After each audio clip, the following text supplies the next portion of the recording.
Alright, Nintendo fans, hold on to your bananas because Donkey Kong is finally back, and this time he's brought a wrecking ball straight to the heart of 3D platformers.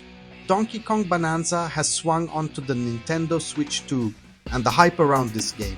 Honestly, it's been off the charts since it was announced. But let's be real. When you follow in the footsteps of Super Mario Odyssey, there's a whole mountain of expectation and maybe a little anxiety hanging over those big hairy shoulders. So here's the question we all want answered. Does Donkey Kong Bananza smash its way to all-time classic status, or is it just a noisy distraction before Mario inevitably takes the spotlight again?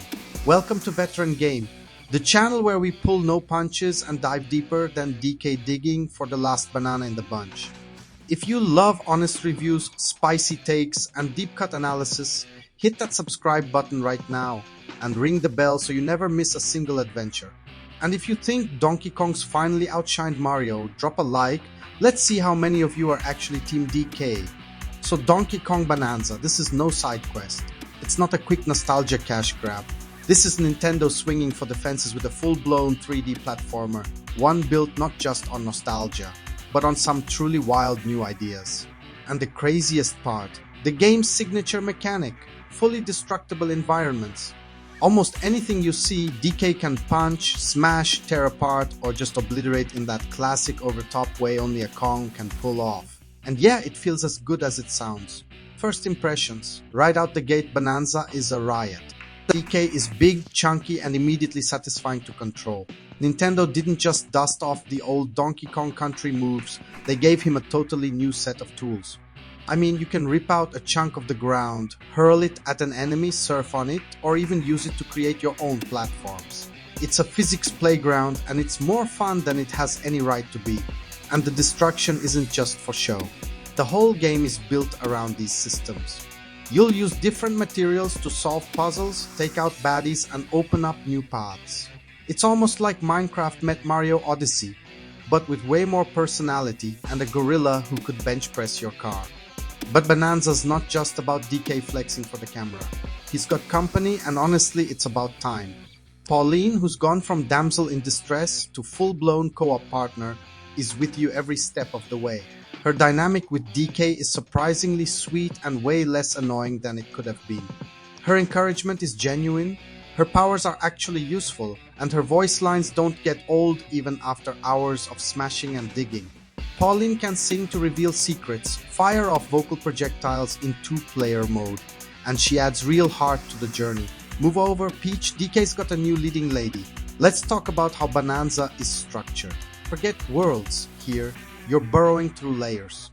Each layer is a biome packed with secrets. Mines, jungles, volcanic caverns, even some just plain weird dreamscape stuff. The sense of scale is wild. Levels are massive vertical and crammed with things to find, hidden caves, collectible Banandium gems, fossils, challenges, and those juicy, destructible objects just begging for DK's fists. And the real kicker? You don't just break stuff for fun, you have to think. Every material reacts differently. Stone crushes dirt, obsidian smashes concrete, boom rock is basically walking TNT, and all of this feeds into puzzle solving and combat. Some enemies are immune to basic punches, others can only be beaten by exploiting their material type. Sometimes you'll detonate a boom rock to create a shortcut or wipe out a group of baddies in one go. The layering of mechanics is chef's kiss, it's classic Nintendo, but with way more mayhem. Now let's get into the Bananza transformations, because this is where things get even wilder. Throughout the game, DK unlocks powered up forms. Kong Bananza for brute strength, Zebra Bananza for speed over fragile ground, Ostrich Bananza for gliding across gaps, and well, a couple more that I won't spoil. You can instantly swap between these forms as long as you've got enough Bananergy, which you get from smashing gold and hoarding bananas. The transformations aren't just flashy, they're essential for navigation, puzzles, and absolutely steamrolling boss fights. Are these Bananzas overpowered? Honestly, yeah, sometimes. You can almost always recharge your Bananergy right after you spend it, which means you're rarely locked out of using your favorite power.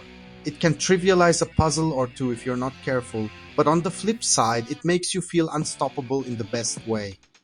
Want to glide past an obstacle instead of solving a tricky puzzle? You can do that. Want to brute force a boss instead of waiting for an opening? Go wild. It's up to you how much you want to push the mechanics or break them. But let's address the elephant, or, well, the gorilla in the room. Is Bananza as good as Mario Odyssey?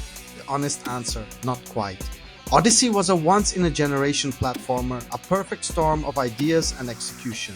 Bananza is awesome, but it's not quite as consistent. For every jaw-dropping moment, like that absolutely bonkers finale that will have you grinning ear to ear, there's a layer or two that feels like pure filler, or a transformation that doesn't quite reach its full potential. Some boss battles get recycled with new skins. Occasionally, you'll see technical hiccups, minor frame drops when the chaos on screen hits its max volume, or the camera struggling to keep up when you're tearing through 3 layers at once. Nothing game-breaking, but enough to remind you this is a new direction, not a perfectly polished one. Still, Bananza is loaded with oh wow moments. The challenge rooms. They're some of the best platforming and puzzle content Nintendo's put out in years. Bananza constantly throws new material types, fresh environmental tricks, and even funky slime puzzles at you.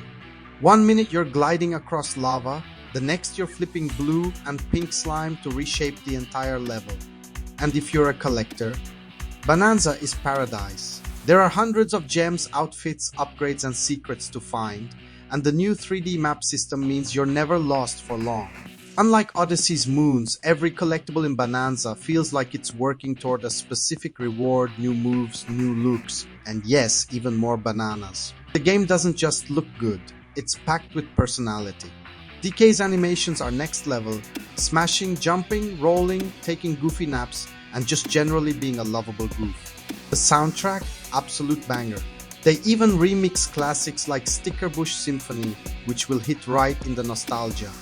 And if you grew up on Donkey Country or Rare's golden era, there are so many little nods and references that'll make you smile. And let's talk about replay value, because Bananza is one of those games you can't just put down. The main story is a solid 20 hours if you go straight for the goal, but you'll easily double that if you're hunting collectibles, diving into challenge rooms, and trying out all the post-game content. Some of the most devious puzzles and the hardest platforming come after the credits roll, so if you're a perfectionist, prepare for a long haul. There's even an assist mode and co-op play, so it's great for families, speedrunners, or anyone who just wants to vibe and smash through the planet together. But because this is veteran game, let's keep it real, there are flaws.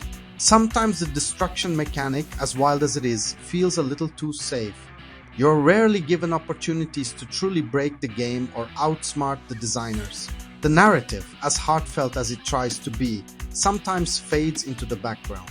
And the bar set by Mario Odyssey is so ridiculously high, it's almost unfair to expect Bananza to leap over it in one go. Still, none of that stops Bananza from being the boldest, weirdest, most ambitious Donkey Kong game ever made. It's a blast, it's packed with charm, and at its best, it feels like Nintendo firing on all cylinders, daring to try something wild and mostly nailing it. Is it an instant classic? Maybe not for everyone. But for fans of Donkey Kong platformers, or just good old-fashioned Nintendo experimentation, it's a must-play. Final verdict, Donkey Kong Bananza is exactly what the Switch 2 needed to kick off its new era. It doesn't try to be Mario Odyssey 2, it's something totally different, and that's exactly why it works. If you want a game that rewards curiosity, experimentation, and just pure chaotic fun, you'll find yourself coming back for one more layer, long after the credits roll. And honestly, the last hour of Bananza is so good, I'd put it up there with the best finales Nintendo's ever done. No spoilers, but it's a ride you won't forget. That's it for our Donkey Kong Bananza deep dive here on Veteran Game. What do you think? Did DK finally step out of Mario's shadow, or is this just the warm-up act for the next big thing? Drop your thoughts in the comments. Hit like if you want more deep dive reviews, and make sure you're subscribed for all the boldest takes in gaming. I'll catch you next time, and until then, don't forget to keep smashing those expectations. See you in the next one.